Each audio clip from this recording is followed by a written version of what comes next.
So I came to Coventry University in 2011 to study geography. Not quite sure what to expect, but I really enjoyed myself, and I finished in May 2015, and I now work in flood risk management with the County Council. And I suppose in my final year I did a research project, and that was on exploring the impacts of climate change upon marine fisheries, and how the fisheries themselves and the environment, and also the people which rely on those resources, and the economies are adapting to those changes, and looking at how policy or governance could be adapted to make these environments more sustainable. So when I finished my second year, I wasn't really sure what I wanted to do for my final year project. But I was fortunate enough to secure a placement at a research group down in Gloucester called the Countryside and Community Research Institute, and through that gave me a lot of opportunities to see research and to think about my own ideas as to what I wanted to do for my final year project. And I remember I had a little book which I wrote down all my ideas in, and I had various ideas, but I struggled to settle on one. But I think I was listening to an episode of Farming Today, which is a BBC Radio 4 programme, and on that they were covering the impacts of the 2013-14 winter storms. So if you remember, there was widespread flooding in places like the Somerset Levels, and on the Thames region as well, and damage to railways in Devon. But this programme, they were covering the impacts upon marine fishermen, particularly down in Cornwall and on the west coast. And it was having a great impact because basically these fishermen, a lot of them were losing a lot of gear and therefore money, and many of them, because the weather was so stormy, they couldn't get out to make a catch and earn money. And so I started looking at some more media coverage of this, and I thought it would be really interesting to actually go out there and see what was actually going on, ask people firsthand. The research methods I used were actually inspired by some research which was carried out in a Pacific island called Tuvalu.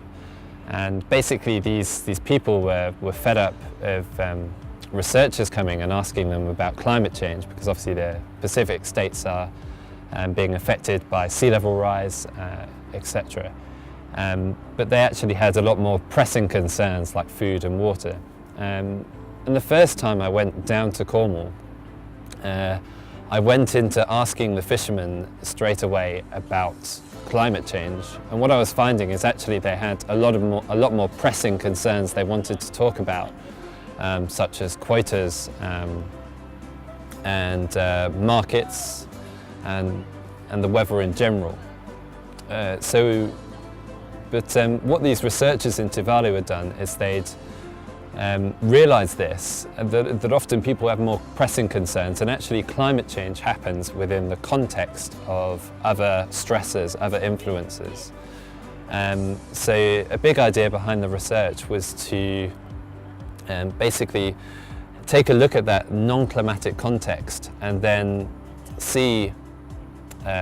research that as the first thing, and then see how climate change was happening within that non-climatic context, and also how people were adapting. So I went down to Cornwall. I went to 6 ports and interviewed 21 fishermen in all.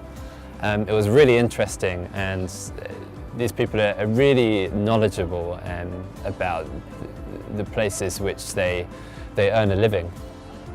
And another key reason for the research was what I found during my literature review was when looking at climate change, there's a lot of, in marine environments, there's a lot of modelling which goes on, both economic and biophysical, to see what's happening. But actually there was, despite calls in the academic literature and in policy as well, there was very little research going on where people were actually going out and asking the people which rely on these systems and have a lot of knowledge about what's going on. So I thought I could really fill a gap there, and I think it's really important to research the impacts of climate change upon different communities and industries, because quite simply we don't really know what's going to happen. The climate change on this scale hasn't happened before. We don't know, but it poses a great risk to businesses, to communities, and we need to research now so we understand what's happening already, and actually in the future we're ready to adapt. We know what's happening, and although there is always going to be uncertainty, and that's something which is quite hard to deal with as a researcher. It's challenging, but that's what we've got to do to help policymakers, to help businesses and industries adapt accordingly. One of the key findings was that different fishermen, different boats are vulnerable in different ways. For example, through climate change, it's expected that storminess may increase, and also perhaps how clustered storms are together. So we get a number coming through within a period of time, like the 2013-14 winter storms. And during these periods, basically, because there's less supply and demand, and therefore the price paid for fish goes up.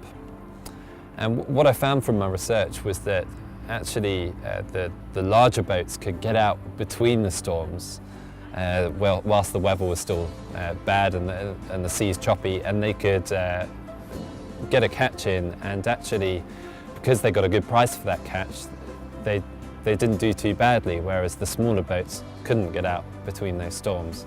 Therefore, they were more vulnerable. One of my plans for the research is to present at the 2017 Marine Challenger Conference, which is a big gathering of marine scientists, and they often have a special session on climate change. And I'd really like my project to have some sort of impact upon marine research. I'd also like my research to have a positive impact within Coventry University. So today I'm going to do a talk to the students, to the final year students, and basically hopefully to try and encourage them to not just complete their dissertation just for the sake of completing their degree, but also to think about, can their project have a positive impact? Can it shed some light upon a sustainability issue, whatever that might be? At the end of the day, they are giving you their time, and it's really good to be able to give something back. I have no regrets, because I don't know, you might want to get different things out of your final year, but I'm really pleased I've worked hard. I think I would have really appreciated that when I was a student, actually, someone coming in and talking about their project, about the challenges they faced. I think for students, a key challenge and a key challenge for me was trying to find a project which is, on the one hand, realistic, and on the other hand, ambitious.